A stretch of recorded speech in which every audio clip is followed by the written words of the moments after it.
Okay, let's get the state opposition's reaction now. We're joined by Shadow Treasurer Brad Rowswell. Brad, thank you very much for your time. What would you do differently? Well, this is an absolutely brutal budget for every Victorian. At a time when they can least afford it, Labor is imposing new taxes on Victorians. I mean, under Labor, Victoria is broke, Mike, and every Victorian is paying the price for decisions that this government has made. I appreciate the talking points, but what would you do differently? Well, the first thing I would do would be to cut waste. I mean, more than $30 billion has been wasted on major projects since this government was elected.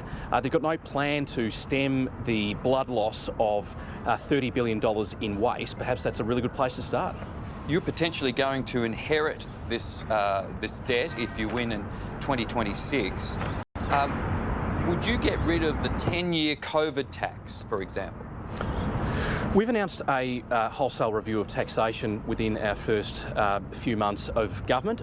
We'd consider it against that. But I just wanted to say, Mike, that this particular tax, Labor's debt tax, which will bring into revenue about $30 billion over the next 10 years.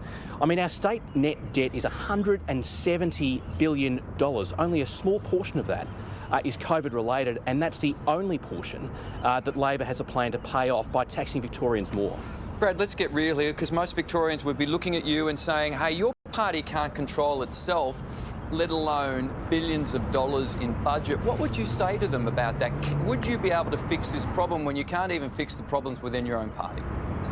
I've got one priority at the moment, and that's looking after Victorians who are finding it harder than ever before to make ends meet. You've got school fees going up, you've got cost of living going up, you've got grocery bills going up, and you've got a Labor government that is so focused on themselves and not Victorians. They think that their way out of the circumstance which they've created is to tax Victorians more and to make their life harder.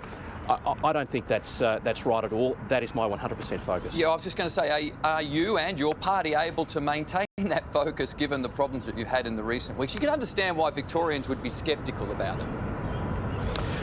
Yeah, perhaps, Mike, but everyone has a responsibility. Everyone has a part to play. I'm doing my bit today. I'd encourage others to as well.